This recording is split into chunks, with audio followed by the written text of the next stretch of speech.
Closing the gun show loophole. You know, I've been to many gun shows most of my life. Attending gun shows, being excited about the event.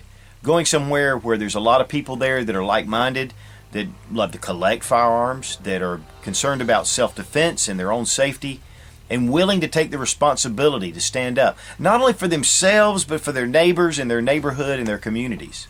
And yet, we have these buzzwords going around about close the gun show loophole. And it becomes a mantra with many of the left, socialist left. And that's what they are. Because they want to protect more the whole than the individual. America was based on individual freedoms. It was based on protecting individual rights. It doesn't take a village. It takes each individual person with their own determination to do what's best and to dream dreams and to continue in that dream to be successful and to be prosperous and happy in the way they see fit. But for some reason we've lost that concept. We're more concerned about the whole. What's the greater good for all? But the problem is when we're lumped into a whole, no one tries to excel. Everyone gets into the herd mentality and we just graze. And that's what's happening to our country right now. We're taking away incentive. We're taking away the dream to dream dreams. You know, there's so many people right now talking about who needs an assault rifle. Now, of course, we're not going to get into the fact that it's a military-style semi-automatic rifle. But just for our terms today, let's say that it is considered assault rifle. And that's what they've labeled it. A military, an AR-15, an AK-47 that's in semi-automatic, and a number of other guns that are semi-automatic firearms that have been labeled bad, that have been labeled dangerous. Who needs a weapon like that? Who needs a firearm like that? Well, I'm here to say, who needs a Mercedes-Benz? Who needs a house that's 3,000 square feet? Who needs more than 2 pairs of shoes? Who needs more food than what it takes to sustain life? If we want to get down to what we need, the American dream is over. Because it's not about what we need. It's about attaining to something greater.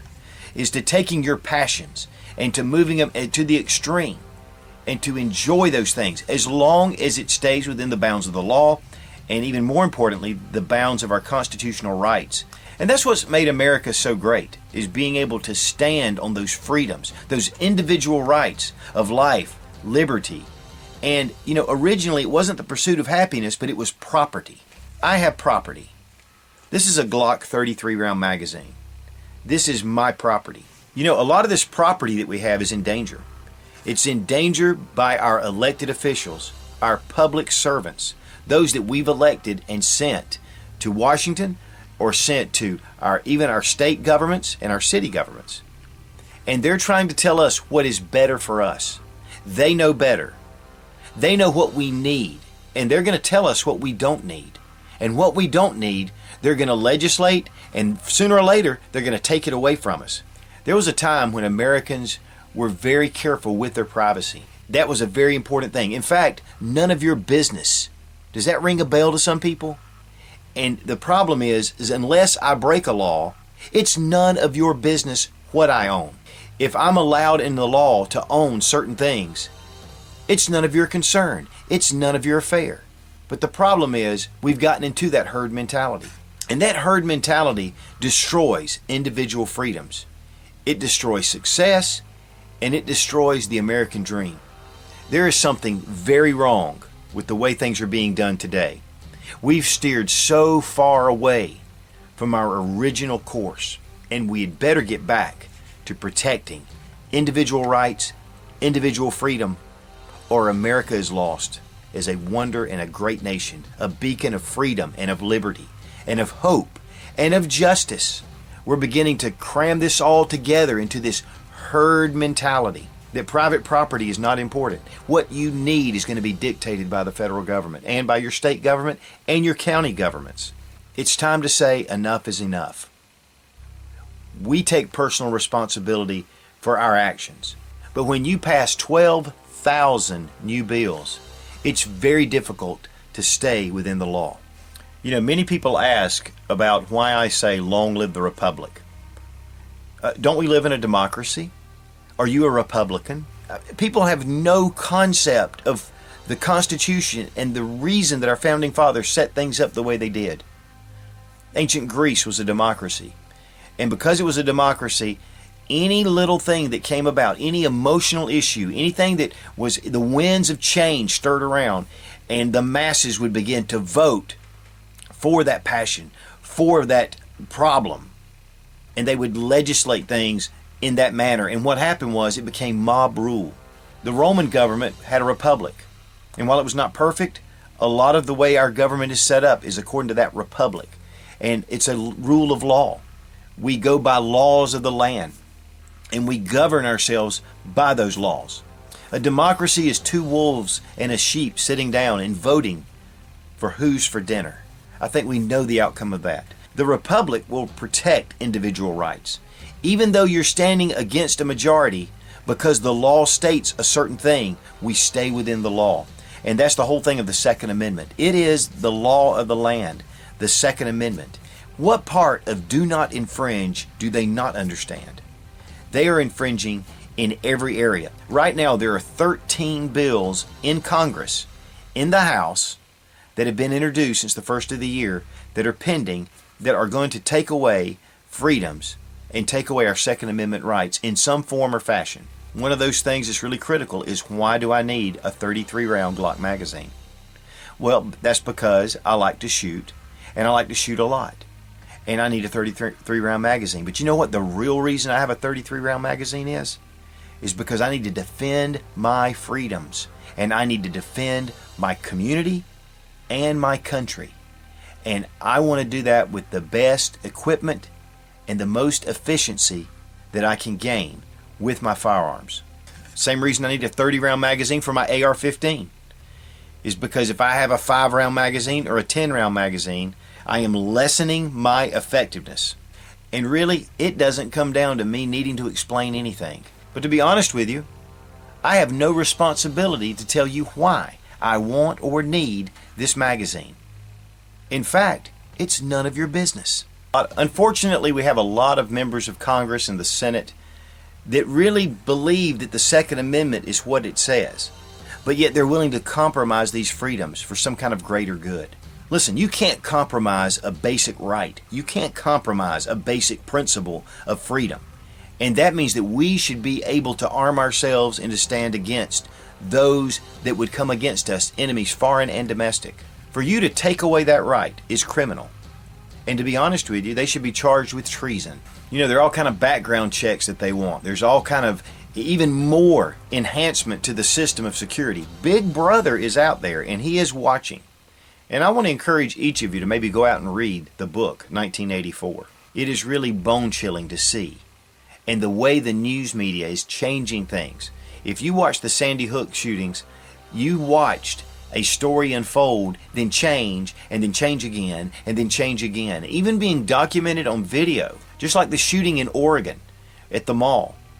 You know, he only got 2 people.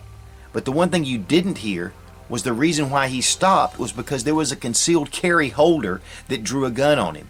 And when the shooter saw it, he turned the gun on himself. In fact, I'm going to have a link below to the actual news agency that interviewed the man that drew the gun on the shooter and ended a very tragic situation. But why didn't we hear about that? Why are we not hearing about certain things that have been stopped because of concealed carry or because of people that just own firearms in their own homes and have protected themselves? Unfortunately, today Fox News kept reporting about the Aurora shootings at the movie theater and talking about why this guy had 6,000 rounds of ammunition, and was there any way that they could have registered that and they could have checked it and they could have seen it. Listen, even if they had, they never could have charged that guy until after the fact. And if you want to be a suspect by buying ammunition, then that's where we're headed. You're going to be proven guilty before you even commit a crime. Listen, there is no crime in buying as much ammunition as you want, in buying as many magazines as you want, and as many firearms as you want at this point. But what's coming down the pipe is you're going to be a suspected criminal just because you're doing and your certain habits are going to be logged, going to be checked, and we're going to live in a police state. In 2011, Congress introduced 12,296 bills and resolutions 12,000. How in the world could that small group of people come up with that many bills to vote on? And then we wonder where our freedoms are going. We wonder why justice and liberty and truth are being just muddled in with everything else. Why we're so confused. Listen, you can't legislate every piece of life. You just can't do it. But what happens is we that are good-intentioned, law-abiding American citizens will become criminals, and we won't even know it. You know, I don't ever want to break the law. I want to stand firm. I want to do the right thing. But let me say this. The law of the land is the Constitution, and the Constitution guarantees us the right to bear arms. Now, one of the things I've heard recently is that, well, the Founding Fathers had muskets, and if they'd have had semi-automatic rifles, they wouldn't have put that in the Second Amendment. Well, I beg to differ, because the British also had muskets, and they had cannon, and so did the colonists. In fact, that's what started the war, where the British were going after the colonial arsenal, which held certain guns, but mainly cannon, powder, and shot. So when you want to release cannons to us, then we'll talk about muskets. But until that time, we should not only have semi-automatic weapons that would be similar to what the Army has, but we should also be able to enjoy select fire weapons and fully automatic weapons, which the National Firearms Act of 1968 pretty much destroyed for most people. Yeah, you can still get a machine gun, but you have to go through an act of Congress, literally, to get one. Plus you have to wait, plus you have to go through an extensive background check to get permission to have the right that is under our Second Amendment. To be honest with you, I think we need to go and repeal the National Firearms Act. Now, a lot of people, oh my goodness, you can't do that. I think we need to go and repeal.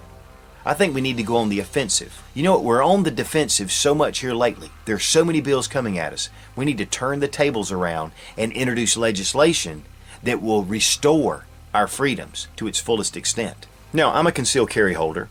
I've had a background check. I've been fingerprinted. I've gone through the courses, and I have all the rights to carry. But that doesn't mean that someone that hasn't been through that same process, that is a legal citizen, that has no criminal record and doesn't have some kind of major psychological issue, should be able to own firearms and to be able to protect themselves with those firearms. In fact, I know here in South Carolina there was a bill at one time that was going to be constitutional carry, which meant as long as you weren't a felon, as long as you were able to purchase a weapon and own a handgun or a rifle, that you could legally carry here in the state. And I still support that. I feel like that all men are equal, as long as he's not out as a violent criminal, should be able to possess a firearm and to keep it on his person. But one of the things about now our firearm privileges, and that's what it's starting to become, is that if you have been arrested and you have a felony, even a white collar type felony, where there is no violence involved, you will never be able to own a firearm. In fact, if someone breaks into your house and you use a firearm against them, you will be charged. Well, I think that's ridiculous. So that's another area that we could repeal and we could change and make changes in. They talk about rehabilitation.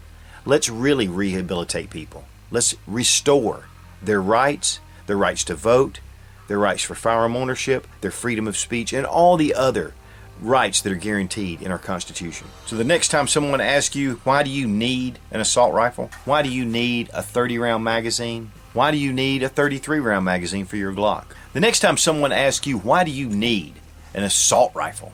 Why do you need a 30-round magazine? Why do you need a 33-round magazine for your Glock pistol? And you should tell them it's not about need, but it's about the American dream. That I can dream to succeed and to have things that I'm passionate about and be able to enjoy those things and to be able to have life, liberty, and the pursuit of happiness.